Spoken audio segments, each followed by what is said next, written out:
मध्य प्रदेश की राजधानी भोपाल का एक मामला आज सुबह से नेशनल मीडिया और सोशल मीडिया पर छाया हुआ है।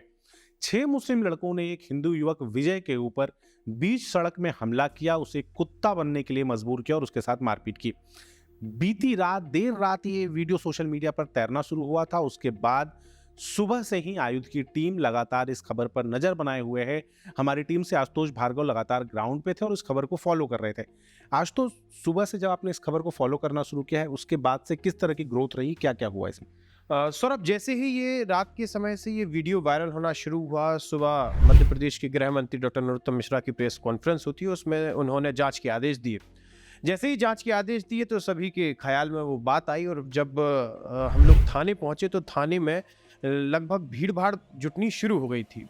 थाने पहुंचे, थाने पहुंचने के बाद लोगों ने थाने का घेराव करने की कोशिश भी। जो हिंदू संगठन है वो लोग आए, उन्होंने पुलिस प्रशासन से ये मांग की कि जल्द से जल्द आरोपियों को गिरफ्तार किया जाए। सबसे पहले विजय में डर था, मन में डर बैठ गया था, जिसकी वजह से विजय अपना घर छोड़ के, और विजय के भाई, विजय की माँ, विजय के पिताजी नहीं है, वो अपना घर छोड़कर भाग गए थे। जैसे तैसे पुलिस प्रशासन वहां पहुंची, वहां के आस पड़ोस वालों की मदद ली गई, विजय को थाने लेकर आया गया। जिसके बाद 3 आरोपियों को, कुल 6 मुस्लिम युवक हैं जिन पर मामला दर्ज किया गया है, उनमें से 3 आरोपियों को गिरफ्तार कर लिया गया। उन आरोपियों पर एनएसए के तहत कार्रवाई की गई। चूंकि मध्य प्रदेश के मुख्यमंत्री शिवराज सिंह चौहान ने भी इस कार्य की निंदा की थी और सख्त कार्रवाई के आदेश दिए थे। उन्होंने कहा था कि जल्द से जल्द सारी की सारी जांच करके रिपोर्ट मुझे सौंपी जाए।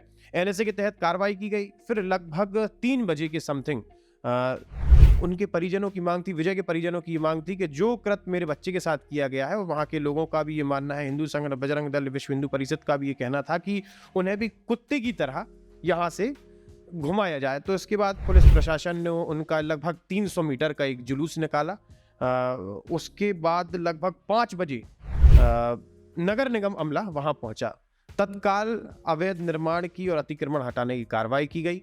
अब चूंकि गलियां सकरी थी, बुलडोजर का इस्तेमाल नहीं कर सकते थे, जिसकी चलते हुए नगर निगम अमला वहां पहुंचा तो हथौड़े, छेनी, सब बल से उनकी दीवारें गिरानी शुरू कर दी थी। ये पूरा सुबह 10 बजे से लेकर अभी तक जो कार्रवाई चल रही है, उतनी समय तक की पूरी डिटेल।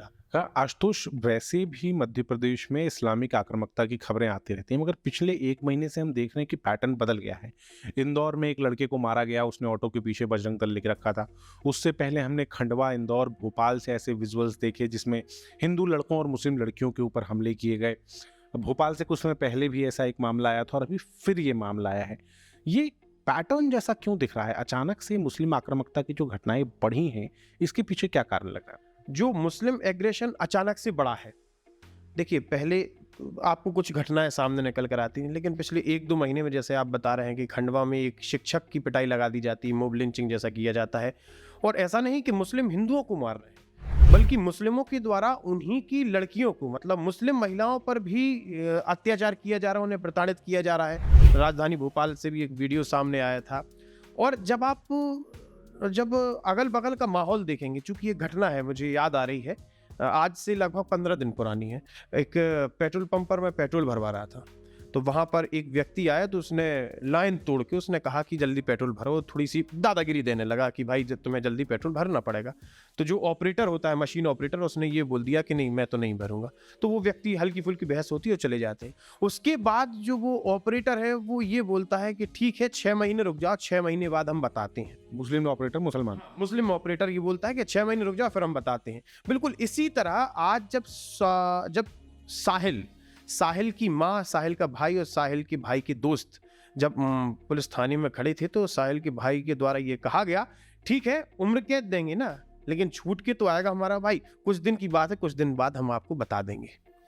ये जो शब्द हैं, ये जो सेंटेंसेस हैं, ये बहुत कुछ बयां करते हैं सौरभ। हाँ, आज ही कमलनाथ का एक बयान भी सोशल मीडिया पे खूब तैर रहा है, जिसमें वो कह रहे हैं कि कमलनाथ की चक्की देर से चलती है मगर पीसती बहुत बारीक है।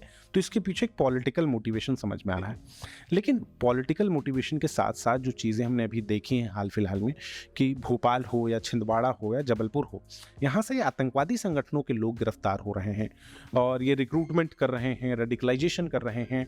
तो क्या इस आक्रामकता के पीछे रेडिकलाइजेशन का मामला भी समझ में आता है? क्या इस तरह की कोई बात भी नजर? बिल्कुल, ये आप स्पष्ट तरीके से देख सकते हो और ये नज़र आता है, क्योंकि जबलपुर में आतंकवादी पकड़े गए। उनका जब जांच हुई तो एक मोटिव था कि जो आर्म्स फैक्ट्री है उसको ब्लास्ट करना है। भोपाल में उनका ये मकसद था कि लगातार जो अपनी जनसंख्या है, अपनी स्लीपर सेल्स जो कहा जाए, जो डिटेल में निकल के आएगा, स्लीपर सेल्स बनाने हैं, लोगों को बढ़ाना है। छिंदवाड़ा में इसी तरह की घटना सामने आई, खंडवा में लगातार इस तरीके की आई। इन सारे घटनाक्रमों को जब आप बड़े गौर से देखेंगे तो मुस्लिम बाहुल्य क्षेत्रों में और मुस्लिमों के मन में एक ख्याल आता है। वो ये है कि उनका सोचना ये है कि अगर मध्य प्रदेश में कांग्रेस पार्टी की सरकार आती है तो हमारे पास पावर होगा, क्योंकि ये इस तरीके की बातें, इस तरीके की घटनाएं, इस तरीके की हिंसा देखने के बाद यही लगता है। उनका ये कहना है 6 महीने बाद हम आपको बता देंगे। 6 महीने बाद क्या होगा? आपके सामने सिर्फ 6 महीने बाद मध्य प्रदेश में विधानसभा चुनाव है। धरती उलट पुलट नहीं होगी, विधानसभा चुनाव मध्य प्रदेश में होंगे। तो ये उनका मानना है कि शायद 6 महीने बाद मध्य प्रदेश में कांग्रेस पार्टी की सरकार बने। और कांग्रेस पार्टी शुरू से ही आप देखते आए हैं कि कांग्रेस पार्टी काम जिस तरीके से करती है वो हम और आपसे छुपा नहीं है। पिछली बार भी हमने देखा था कि जब 1.5 साल के लिए कांग्रेस की सरकार आई थी, उस दौरान किस तरीके से सागर में धनप्रसाद अहिरवार के ऊपर ट्रैक्टर चढ़ा दिया गया था, उनके घर में आग लगा दी गई थी, और भी प्रदेश के अलग अलग हिस्सों से इस तरह की हिंसा के, बलवे की, दंगे की खबरें आई थी। बहुत बहुत धन्यवाद आपका इस खबर को फॉलो करने के लिए, इन डेप्थ हमें सब कुछ बताने के लिए। आयुध हिंदू और हिंदुत्व से जुड़े मुद्दों पर लगातार नजर रखता है। हम इस तरह की खबरें लगातार अपने प्लेटफॉर्म के माध्यम से आप तक पहुंचाते रहते हैं। इनमें इन डेप्थ एनालिसिस और इसके साथ ही एक्सपर्ट व्यूज भी हम आपके बीच में लेकर आते रहते हैं। अगर आपको ये वीडियो अच्छा लगा और मध्य प्रदेश में हिंदुत्व से जुड़ी और खबरों के लिए आयुध को एक बार सब्सक्राइब जरूर कर लीजिए। इस वीडियो को ज़्यादा से ज़्यादा लोगों तक शेयर कीजिए। इसके साथ ही आप फेसबुक, ट्विटर और इंस्टाग्राम पर भी हमसे जुड़ सकते हैं। आपका बहुत बहुत धन्यवाद।